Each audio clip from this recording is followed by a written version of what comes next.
Good evening. I'm Susan D'Antoni, CEO of Montgomery County Medical Society, and on behalf of MCMS and MedChi, the Maryland State Medical Society, I welcome you to this important webinar entitled Collaboration at Work: How to Manage Conflict with Staff and Colleagues.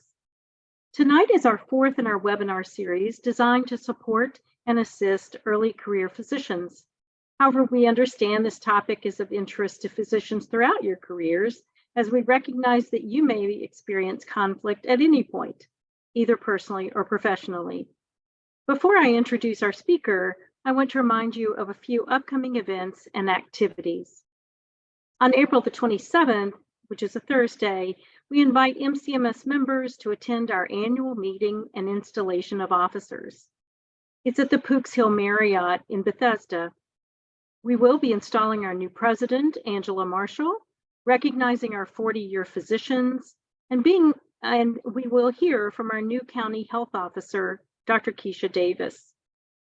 On April the 18th at 7 p.m., we will have our next early career program called Passionate About Private Practice, when Dr. Brent Faulkner will discuss his career journey, which led him to opening his own practice of plastic surgery, and the many lessons learned and rewards of being his own boss. We also encourage you to register for MedChi's Physician Empowerment Program on IT interoperability. This program is being held tomorrow and is also virtual. Now on to our program. It's my pleasure to introduce Ellen Kandel. Ellen is a friend to and supporter of Montgomery County Medical Society and our members. Ellen is the president of Alternative Resolutions, LLC.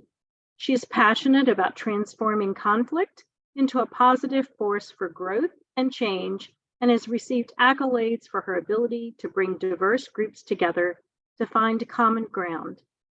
After years as an attorney, both defending and prosecuting cases, she now focuses her efforts on settling and preventing disputes using non-confrontational methods. Ellen has conducted seminars in conflict resolution for Montgomery County Medical Society and has facilitated conflict resolution retreats and for many of our medical practices. Just a reminder, this program is being recorded, so we ask that you continue to mute your microphones. Ms. Kandel will speak for approximately 35 minutes, and then we will have breakout sessions. She will then respond to your questions after those breakout sessions end. This presentation will be posted on Montgomery County Medical Society and MedChi's YouTube channel soon for future reference. We ask that you now turn your attention to Ms. Kandel as she shares her expertise on conflict negotiation. Thank you, Ellen. We appreciate you joining us. Thank you, Susan. So here's what we're going to try to briefly cover today: understand conflict and its potential for growth, understand sources of conflict and strategies for managing it, review the importance of good communication and listening, something we often forget about, and a few quick strategies for dealing with difficult people. Then we're going to have a breakout, and I'm going to give you some fact patterns for you to discuss in small groups, and then we'll come back and sort of review that. And so why do you think this hammer is here? If anybody wants to put it in the chat, what's this hammer? What's this hammer? Why do I have a picture of a hammer up here? What's that have to do with conflict? Anybody want to unmute yourself and call out or put it in the chat? Maybe it's the way that some people deal with conflict. They just use a hammer. Okay. And so what can you do with a hammer? Well, you can build with it, right? But what else can you do with a hammer? You can destroy. You can destroy with it. Exactly. So I was once teaching this class and I had a whole lot of words on this slide. And this older gentleman says, conflict's like a hammer. And so I took all the words off the slide and put the hammer there, because you'll remember the hammer, you won't remember all the words. But conflict is natural. It's going to occur in every relationship. If a relationship doesn't have conflict, the likelihood is that it's stagnant or there's a lot of fear going on. So the challenge is for both your relationships at home and your relationships at work is dealing with that conflict when it happens in a polite and respectful way, so that it doesn't get in the way or cause a partnership to break up. So conflict is defined as a disagreement or an act of striking together. It's a incompatibility essentially in wants, needs, or goals. It occurs regularly in every relationship. Sometimes it begins small and escalates because it hasn't been dealt with. So what we're talking about, what I'm going to be largely addressing tonight is interpersonal conflict between you and somebody else in your practice, let's say, or somebody else you're in a relationship with. I'm not talking about a conflict that's in your head. That's like, I get onto a public bus and I think to myself, should I sit in that seat at the front or should I sit in the back next to that person? Well, that kind of internal dilemma, that's not what we're talking about here. So I took the words off this slide too, because you'll remember pictures. So what are some of the metaphors that occur to you when you think about conflict? What are the words that come up for you? You put it in the chat or call out. Anybody? What does it do to your gut? Anger, argument, disagreement. What else?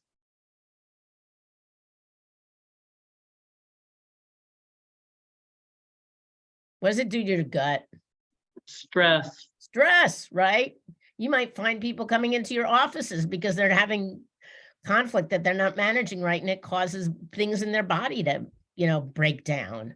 So a lot of those metaphors that you just raised that you just mentioned are negative impacts, and we tend to think of conflict as negative. So it saps resources, it causes lost efficiency, it weakens relationships and organizations, it causes low morale and tension, it reduces cooperation and commitment, it causes higher employee turnover, it costs a lot of money to replace staff. So not only is it time, not only is it stress on the people that have to replace and interview staff that's left, but it causes all kinds of complications. But what else can happen? Looking at the photo on the right-hand side of the slide, what else can happen when there's conflict? Growth and positive change. Yes, exactly. So growth, change, new ideas. So that's why conflict has to be handled early and often, as I say. It's like, they joke around with voting, vote early and often. So that's how people should deal with conflict. I know you're not supposed to vote early. You're supposed to vote early, but not often. But you get what I'm talking about. So the next few slides I'm going to talk about are some causes of conflict and some possible interventions that, and we'll keep this in mind for the exercises that we're going to do later. So emotions are a big part of conflict, right? So if there's an issue in your office that's going on and there's a lot of emotion involved, so acknowledge those emotions, legitimize those feelings. That will often help reduce the issue. Poor or failed communication is the biggest, in my experience, the biggest source of conflict. So what do? You improve the quality and frequency of the communication. You use your listening skills. You use your I messages. You say, I feel X when you look at me like this, and then you make a request for a behavior change. That's really important. Perceptions. People treat their perceptions like they're rock solid, litigation tested facts, but they're not. They're just perceptions. So one of the ways that I learned in one mediation class I took years ago was clarify that it's their perception. It's their interpretation. So you say, so Clarice, I hear from your point of view, you see it like this. And then you turn to the other person and say, Juanita, I hear that from your side, from your viewpoint, you see it, your perspective is different. Clarify that it's perceptions, it's not facts. Negative patterns of behavior. The way to control those is through rules and policies. Most of you, I hope, have an employee handbook in your practice. So if there's there should be standards of what's expected, from dress code to reporting times to use of language, etc., so that you refer to those rules and you enforce them, and you enforce them evenly across the board. What happens oftentimes is they don't get enforced. And so it slides with person A, and then it slides with person B, and then C is really difficult. And everybody, well, you let A and B do it. So the rules have to be enforced. And you can control a lot of conflict that way. Power, control, or authority. That's a big deal. So you might want to acknowledge the differences. You might want to search for ways to make structural changes. You might want to look at, are the right people in the room to, if you're playing mediator, or the right or facilitator, are the right people in the room to resolve this issue? Are there people with firsthand knowledge about the issue? Lack of information. That's a big deal. People make a lot of assumptions, and you know what they say about assumptions, right?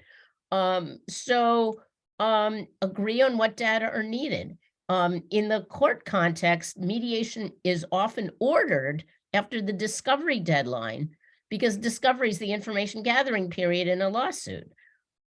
So you can't really mediate till you have all the facts.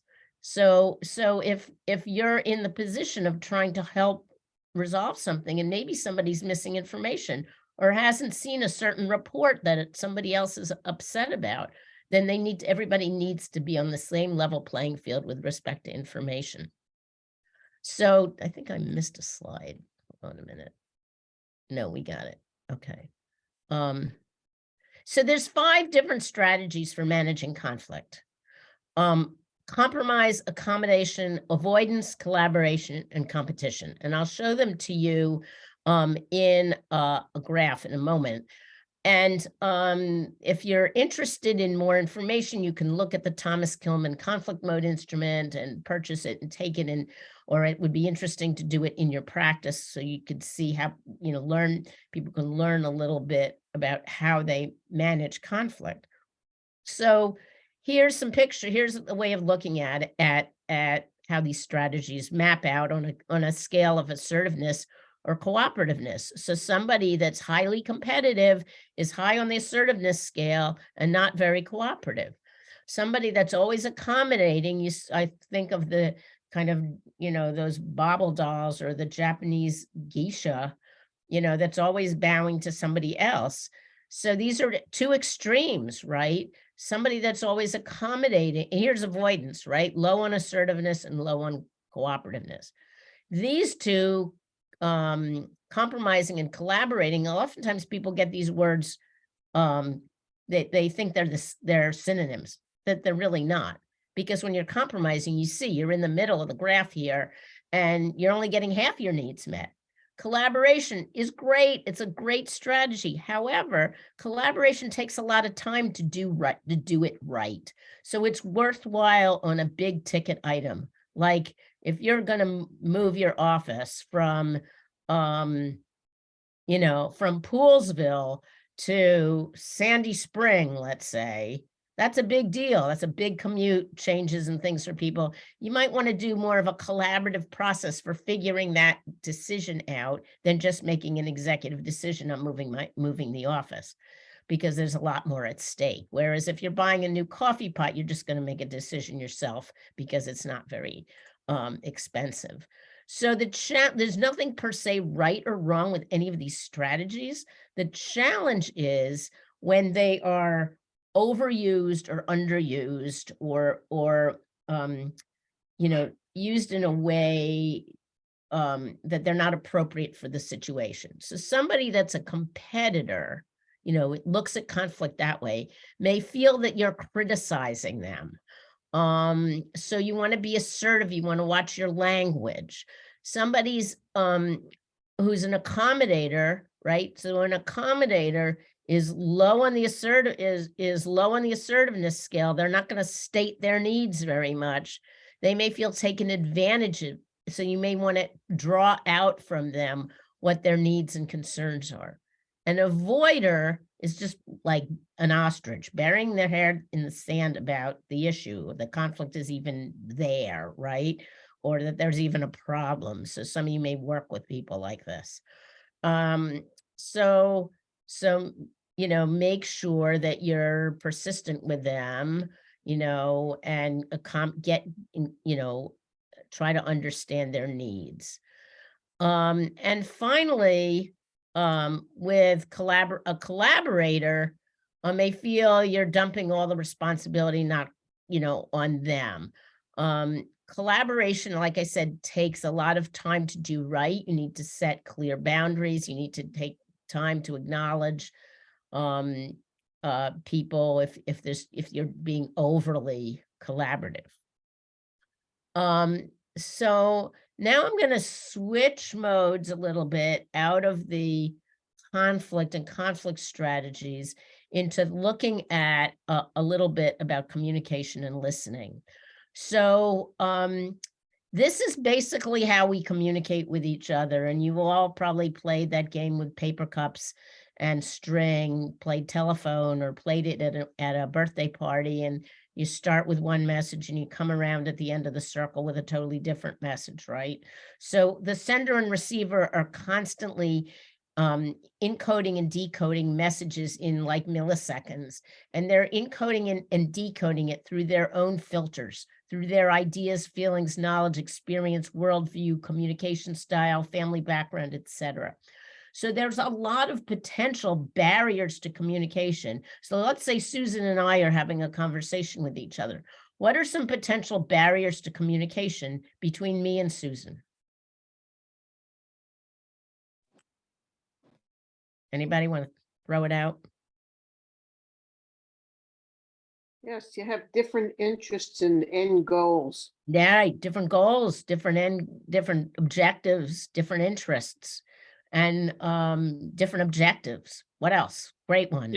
Different background, different History. training. Yeah, she's from the South. I'm from New York. That could get in the way. What else? Your Different Zoom power. internet speed. Our internet speed. Yes, that's true too. What else? Background information, like context to whatever the issue or the topic is. Right. Background, culture, context, health status. What else? Lifestyle. Right. Comfort level. If it's 5:30 and one of us hasn't eaten yet, and tends to get cranky when she doesn't, right? Is that getting in the way of my listening? You bet it is, right? So all of that is going on when you're just communicating back and forth with another human being, right? So all of those are potential barriers to communication between two individuals.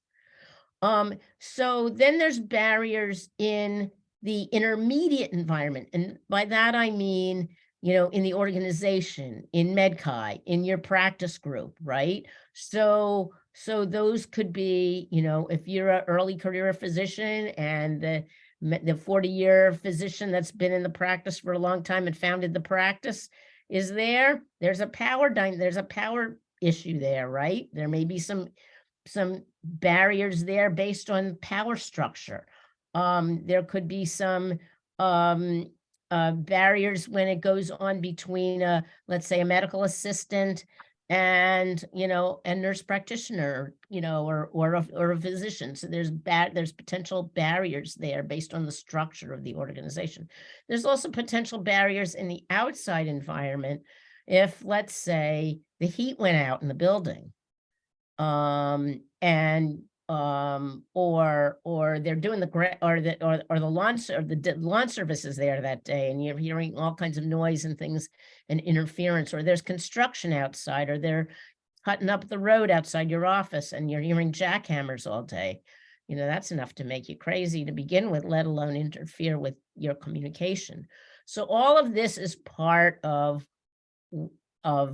what's going on between two human beings when they're communicating with each other. So listening is actually a really complicated process, and it's based, so we're receiving information, we're attending to information, and we're assigning meaning to it. So when we're receiving information, that's sort of what audiologists measure, how much, our hearing, our ability to pick up that sensory data. But so they can measure that, but they can't measure listening. Why can't they measure listening? Listening is a behavioral. They can measure listening comprehension after they read you a passage, and they can test your listening comprehension, but they can't really measure your listening. So what happens is we're sorting that data through these feelings, knowledge, experience, worldview, et cetera. We're sorting that data. And so I'm going to sort that data and respond to Susan through my filters. And then I'm going to maybe let some of the information, we speak at an average of 150 words per minute, but we comprehend at like 500 words per minute. So that's part of the reason we sometimes finish people's sentences for them, right? Because our brains are going much faster than our mouth is able to speak. So we get in trouble with this. So and I'm going to show you a slide on active listening and the steps with active listening. But one of the things that's always important when you're in a sensitive conversation that's about conflict or emotions, when you're listening to somebody, is then and if you take nothing else from this seminar, you should take this from it. And that is, always ask, did I get that right? Because if you didn't, they'll tell you. And if you don't ask that, and you're in the more listening and more powerful role, you're driving the communication one way, and you may not really uncover what's important. So always ask, did I get that right? Where we often get in trouble is in this assigning meaning, because we're assigning meaning from our lenses. So if you're in a dialogue with somebody that's much different than you are, that's much different in terms of age, cultural background, religion, race, ethnicity, being first generation American versus daughter of the American Revolution kind of thing, just you're going to assign meaning in different ways. So that's really important to pay some attention to. So here's a little quickie, listening true or false. Take a look at these for a minute and let me know whether these are true or false. False. All false, exactly. They're all false. Some of these are misnomers about the listening process. Listening is actually really concentrated work. Have you ever, when you're driving, if you're in a new area, like sort of pretend, you don't have your map right up on your phone, right on your dashboard, and you're in a new area and you're looking for directions and you're looking for a new place, and the radio's on in your car, and you turn it down. Is there anybody? I do that. You turn it down because you have to concentrate. So there's just, listening is a lot of hard work. So here are the steps. Here are the steps to active listening. You want to show interest in what the speaker is saying. So how do you show interest? You lean in, you have good eye contact, you're not on your phone looking at anybody ever are in a dialogue with somebody and they're always looking down at their phone. Does that feel very good? No, right? Because they're not paying attention. So phones aside, ringer off, hopefully, acknowledge them. Then there's something called encouragers. So when you're going, yeah, okay, I got it. What else? Those are encouragers, to encourage somebody to speak some more. You're not going to be sitting there like with your arms crossed like this, because that's very, that's posture, body language that shows that you're kind of closed off. Bill Clinton was really good at this. They called him the full frontal, and he had his arms out like this a lot. That's good body language for listening.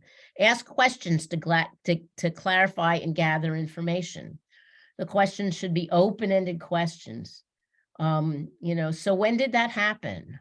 Be careful with why. Why can sometimes put people a little bit on the defensive. Tell me more. That's my favorite. Tell me more. Tell me more about that. Your job is, if somebody's coming in with a nugget of concern to you, it's like they're coming in with a flower bud. And your job is to open that up by asking open-ended questions. And then finally, you let the speaker know what you understand. So I understand, Jane, that what you're worried about is that your boss isn't giving you good direction, and you're new in the office, and you're not sure whether or not you're on the right track. Did I get that right? Something like that. When I say distinct from reactive listening is what happens in our political debates. Reactive listening is what happens when you have an agenda already teed up in your mind and you already know how I'm going to respond to him, right? So you already have you're in the batter's box. That's reactive listening. So listening is to give attention with the ear. Hearing is to perceive by the ear. Listening develops trust. It acknowledges feelings. It reduces perceptual distortions. It helps with enforcing ground rules. It encourages others to speak. And it's your basic conflict resolution skill. So if nothing else, here's the second thing you have to remember. If nothing else, remember to listen when there's issues, because oftentimes we get defensive when there's issues in the office and issues in relationships. So start by being curious and by asking questions and listening. So the next few slides are going to be a little bit about handling difficult people, because I'm sure you work with some of them or have patients that kind of fall in that category. Or have in-laws that fall in that category. So I'll give you a little Or information. maybe you yourself are one of these. No. Maybe, perhaps, if you're self-aware enough to realize that, that's fabulous. That's the beginning of not becoming a difficult person, I think. So very good point. So with difficult people, you want to first try to understand why the person is behaving as they're doing. Somebody earlier said, when I asked the question about Susan and I, said we have different interests. So focus on their interests. People's interests are another, that's mediators speak for, the difference between positions and interests. Interests are what people's needs are. So say, tell me why that's important to you. That's how to get to what people's interests are. So I call this slide the 3 R's: relaxation, respect, and responsibility. And sometimes there's a 4th R called the broken record. Sometimes you have to repeat these things. So it helps with difficult people to slow down your voice, to keep your eye contact good and open, to acknowledge their feelings, show them that you take them seriously, State what you can do and what you can't do, where your responsibility begins and ends. What you can do, what you can't do. If you have the power to do something in this situation, fine. But if you don't, and it has to be bumped up to the managing partner, let's say, well, then you say, I can't make a decision on this issue about your bill, but I'll have to bring that up to, the chief operating officer in our practice, and I'll get back to you with that. And you may have to repeat that. If you don't have the power, don't promise anything. Here's a list of things that are good to say and things that you shouldn't say. So, when people are difficult, they want answers. So if you can give them options, that's a good thing to do. If you can give them choices, would you rather have X or Y? Would you rather see Dr. Schwartz on Tuesday or Dr. Garcia on Friday? I have openings for both of them, with both of them. Give them choices. Those are helpful.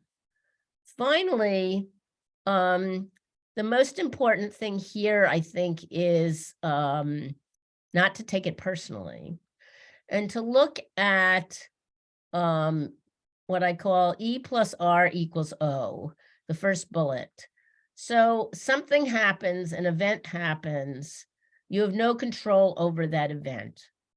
But you do have control over your response to that event. So I often get called into offices to do conflict management training, basically because management is too, in my opinion, lazy to really cut or doesn't have enough courage to deal with the core issue. So they throw training at it. So there's a difficult person and they throw training at the whole office. So you do have control over your response to a situation, and that can sometimes affect the outcome. So if there's somebody that triggers you, let's say there's a difficult patient, you haven't been able to discharge the patient, the patient's a regular in the office, you can choose, let's say, not to get triggered by that individual.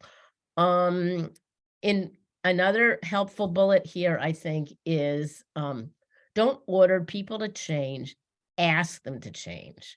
So I think what we're going to do now is go to, let's see, how many people do we have? We have 9. So we're going to go to two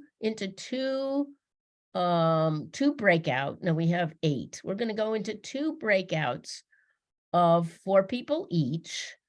And there are some quick fact patterns. And at the bottom of the page, I'll share a different screen. At the bottom of the page are some questions for you to answer, and I'll skip to those questions briefly. Whoops, no, I won't. Yes, I'll give you the questions. What's the source of the conflict? What's the strategy being used? How would you manage the conflict? And what advice would you give Carmen in the first and second case? Here's the fact pattern. You're a new shareholder in a busy suburban pediatric office. Carmen, the office manager, supervises all non-medical staff and insurance claims billing office staff. Carmen usually is the point person when problems arise. She comes to you for advice. Here's the questions. Okay, so if you can put people in 2 random groups, I'll give you 6 minutes and then we'll come back and discuss them. All right, welcome back. That was not enough time. I know it wasn't enough time, but I know it wasn't enough time, but I wanted to go through some of my answers and solicit some of your answers and there's just like too much to go through here. I guess we need to do a part 1 and part 2 or something. So anybody, you can unmute yourself and speak up. What are your thoughts on number 1, on Rowena, who they don't want to let go because she's the only bilingual staff in the office? Anybody? Dr. O'Connor had great ideas. Go ahead. Oh, I said, number 1, well, as Susan pointed out, we would hire Ellen Candell to come do a training. No, I was just kidding. That was Susan's joke. No, we would, because that's how you handle conflict, right? Is you have a training. Right. We said one thing was to look at the employee handbook to see what is the consequence for being late, and make sure that everyone's aware of it and apply that it's applied evenly. I thought that if we had a situation in our office where a young mother was always late, and it was because her schedule started at 8, but her child had to be at school at a certain time, and unless every traffic light and every star aligned, she could not do it. So we said, what about moving her schedule a little bit, 15, 30 minutes, and then she could be on time. Yes, people had to cover, but it was then she worked later, and it covered on the back end, and it Right. made it more fair, and so people had understood what was to be expected. Right, great example. So here's an example of negative pattern in terms of the slides on causes of conflict. Here's an example of negative patterns of behavior. And how do you force those? By enforcing the rules. So that's what you did. You looked at the employee handbook. That's classic textbook good practice. So what's the strategy that they were using up until then? They were avoiding it, right? They were just letting it happen. And I definitely think the staff going to the manager with their kind of complaints, you don't want that pattern to Right. continue, because that's a lot of almost like backstabbing, and it can start to look like a bad work. toxic employee, and that could lead to somebody filing something. Yes, Right. exactly. Okay. Especially if this person is the only bilingual, that may speak to some difference between that person and other people, and then that Exactly. it could be taken in that direction. Right. That's why this has to be nipped in the bud as soon as possible, these kinds of situations. I have boys, they're now men, but there used to be a spaghetti strap rule. It didn't apply in my house, but you couldn't go to school with spaghetti straps. That was clear. It's easy, simple rule, no spaghetti straps, right? So that's an example of, rule. Okay, so let's look at case 2. Earlier this week, several patients complained, Carmen, about the delays and long office waits. One parent was nasty and made her views known in the waiting room, embarrassing people, etc. What's the source of the conflict? People get mad when they have to wait. Right. So part of so there's the conflict about the waiting, the issue with the waiting room, and then there's the difficult person, the late, that's the difficult person stuff with the patient that was embarrassed and was nasty in the office. So I was in a medical practice recently, and there was a sign up that said, if you haven't been called on for 30 minutes, or if you've been in the waiting room for 30 minutes and you haven't been called, please come up to the office and let us know. That's fabulous, right? Because it states the rule. It states, yes, you might have to wait 30 minutes, but if it's, and it sort of, so it identifies the expectation, and it asks cooperation from the people in the waiting room. That's so you want to acknowledge the difficult person in the room. You want to pull her, on the side, so the conflict doesn't get resolved in the waiting room with everybody else, and make everybody feel a little bit, there's strong emotions. People have schedules, and they're sensitive to that. Okay, let's go on to the thing about the two physicians that don't get along with. So what's the strategy that was used here? I don't really, really sure. It could have been avoidance, but if they dealt with it promptly, then there was no real, that's kind of an irrelevant question. So my bad. Two of the physicians don't communicate well with each other, paragraph 3. What's the issue here? What's the source of conflict?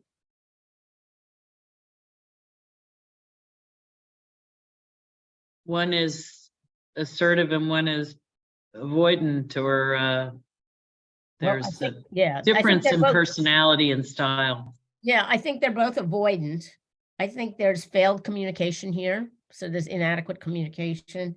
There's some strong emotions. There's some perceptions about each other. So you need to clarify those perceptions. You need to actively listen. If you're the person that's assigned, hey, you work it out with Dr. Jones and Dr. Smith. If you're the one that's assigned to do that, to get your partners talking to each other, then you need to sort of play mediator. And you want them to speak directly to each other, from their hearts. So finally, what about this last one? A physician in the practice is an investigator and researcher at Children's Hospital, takes her away from the office. The shareholder agreement says nothing about working hours and outside research and professional activities. What's the source of conflict? One has a heavier load than the other. Right. So that's true. So and as a result of that, there's what happens. There's some resentment, right? Correct. Right. And so do we have all the information here? Probably not. No, So we need to make sure we gather all the information.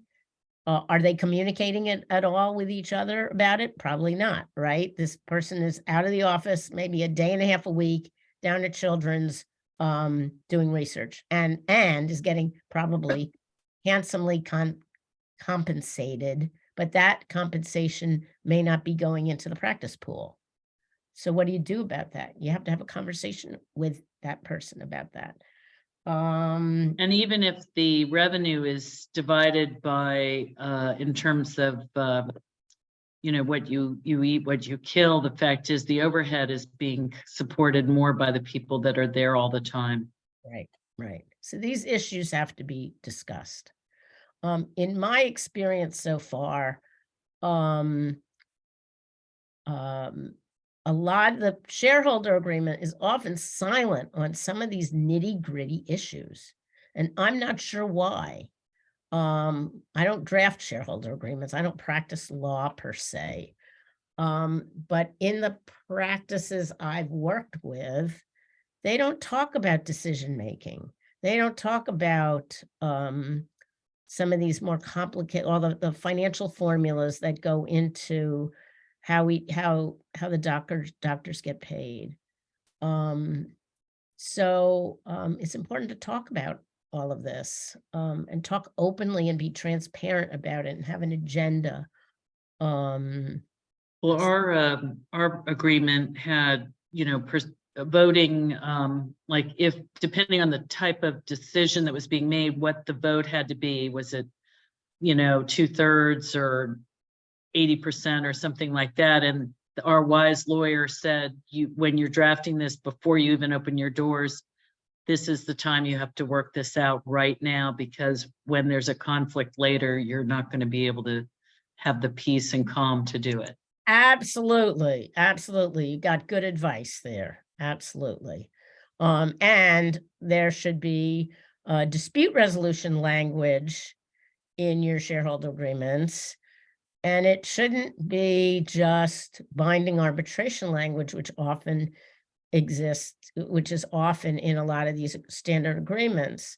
It should be a graduated clause. It should start with self-help, and then it should say, have a mediation provision, and then, because, partnerships can break up over this stuff if it's not managed correctly.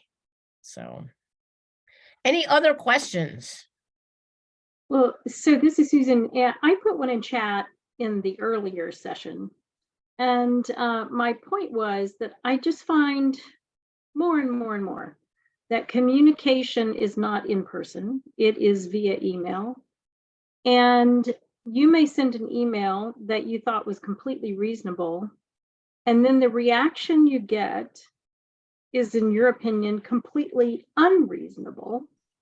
I mean, it's as if you could hear the person like yelling through the email.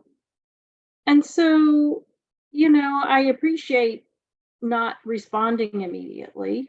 Right. Take a day, take an hour, whatever, compose your thoughts. But do you think that the better choice is to pick up the phone and to try to really work it out, even though you may know that that person may not want that? So I think I responded in the chat. Oh. I think I think, first of all, if you're really ticked off, you should take an hour at least and cool off before you send any kind of response, because, or talk to a colleague about it, or vent, or go for a walk around the office, or around the block or whatever. But I think eventually, and especially if you see a pattern, I think you need to have a face-to-face conversation with the individual and say, hey, Sharon, when you sent that email yesterday, I need to talk to you about this email. Do you have 5 minutes?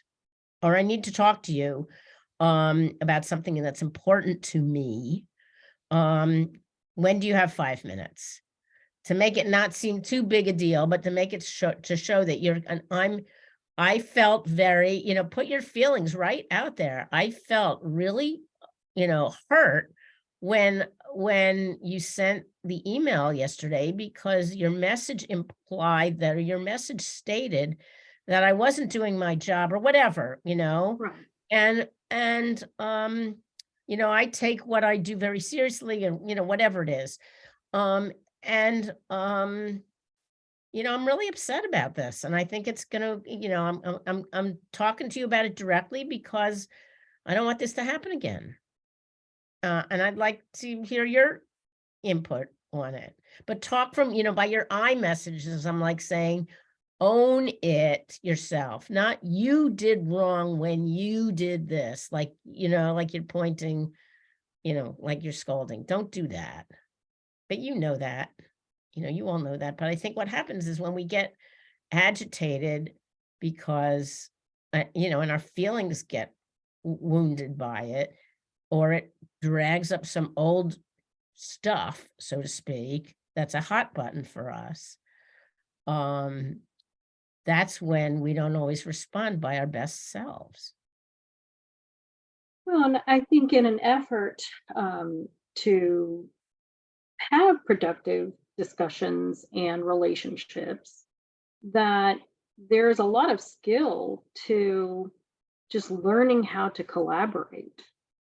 I mean, because collaboration isn't always about I win, you lose. It's never about that. It's supposed to be about what do we Win-win. gain? What do we all gain if we have to Agreed. even, and I think that those skills and abilities are rarely taught, Mhm. and you have to seek out that kind of and you have to have that perspective going in. It's not just about winners and losers.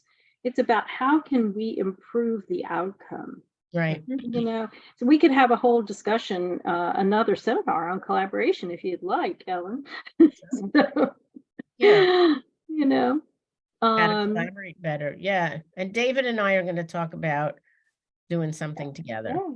Yeah. I want to go back to the email situation.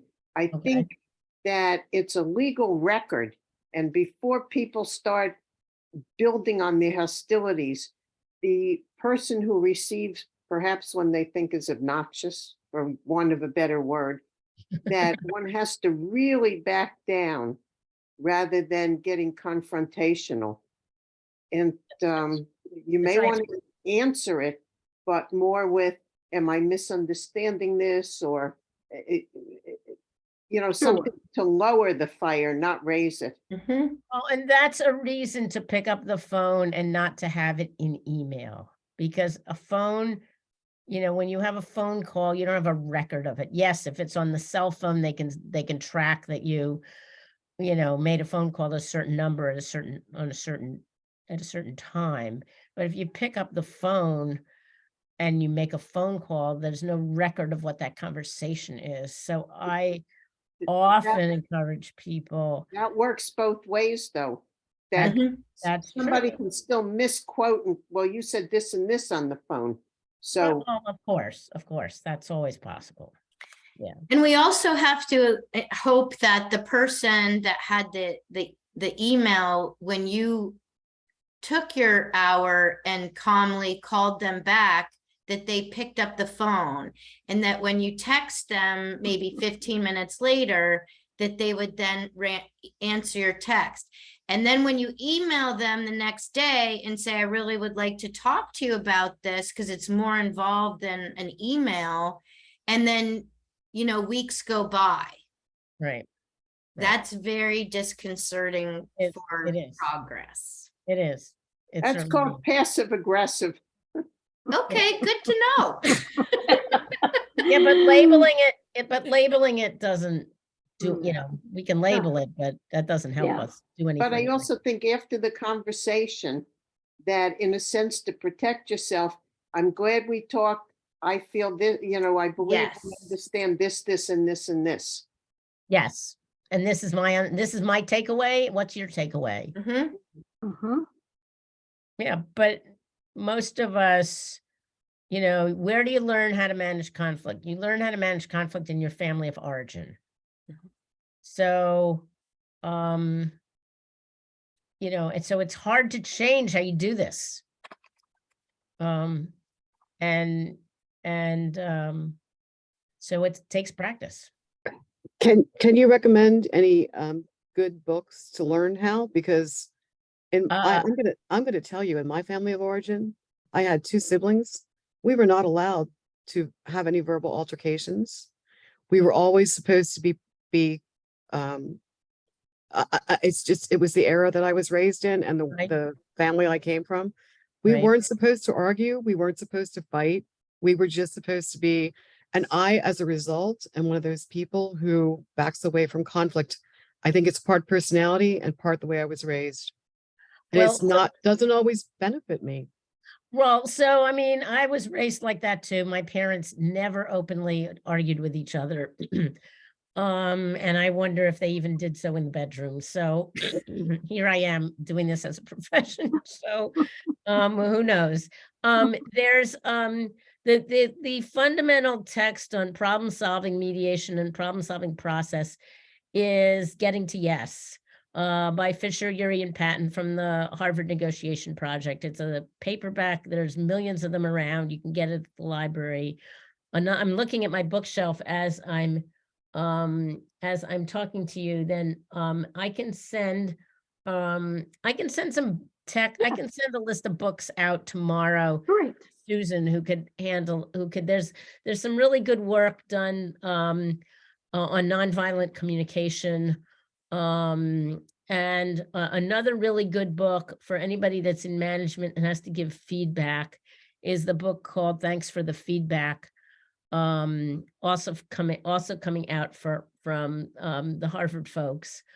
So I have a number of books. So let me get that list to Susan tomorrow, and she can pass it along. How's that? Sure, thank you. Sounds great. And I just have one quick request, Ad, if there's anything in that that for some of us who don't like a lot of books, but anything that is like short white papers, or is Myers-Briggs still something that people talk about to like work? So any kind of like teamwork, team building, or EQ, is that still, those are the buzzwords of like the 90s or 2000s. Right. So if there's something tangible that maybe our team could actually do in a retreat type of scenario, I would be willing to know more about that. Okay. I mean, I'm not certified in Myers-Briggs. It's more of a personality profile thing, I've taken it, whether you're EMTJ or INT, whatever P, or, so, there's, If there's any like quick, and when I say like there's a short version of Myers-Briggs that I've had my teams do in the past that just gives a quick understanding. It's like 20 questions. It's like, this is why, Kathy is quiet in meetings, because she takes everything in and she digests. right. And then, Amity is very quick to talk because she grew up with a CEO and very busy family life, and had people watching her all the time, in a very small town, Right, so, right. just like something that can open our eyes to address the differences straight up, as opposed to going through a book, I guess. Right. I get it. There are some knockoffs on the Thomas Kilmann instrument that you can get on the web for free in Okay. terms of looking at how people deal with conflict. So that's one helpful piece. And the Getting to Yes book is a really quick, soft cover, easy read, simple book with lots of great examples in it. So it's not like a dense theoretical text. So there's also some of the like briefcase books that are short. I see one on my shelf. I'll just, that are shorter books, that are more like 150 pages, not, 250. So that might be easy to thumb through. I So think one of the things, because you're not really going to change people's personalities, and I've read Getting to Yes years ago, and it's a good book, and I tried it on somebody, they didn't want to get to yes. Mm. But if you maybe first ask people to write what they hope this will achieve. So for the quiet person, when you see what they're hoping for, you can at least bring them out a little bit by addressing what they wrote. So maybe it's just better off go around the room and let people write some of their thoughts. that's a good idea. It depends on what the object of the meeting is. Yeah, it depends what the problem is too. Right. Sure. Yeah. Right. Well, thank Well, you. yes, I want to thank Ellen. We really appreciate your expertise. And I mean, she's been helping our practices and been speaking at our conferences for years and years. And it's so valuable every time that we have you present. So thank you for that. And I'll thank you in advance for that list of resources. Mm. And then we will be posting this video so that others who registered and did not join us tonight, or others, can just have access to it, because that's often where we see more and more physicians engage with us, is after the fact on their own time. Okay. So that will be very helpful. Okay. So thank you all. We really appreciate you participating tonight. Good Yeah. discussion. And we will see you next time. Have a good evening. Okay. Thanks, Susan. Thank Thanks, you so Hannah. much. Appreciate Thank you, you very Ellen. much. Thanks, Susan. Bye-bye. Thanks, everybody. Good Bye-bye. night. Good night. Thank you.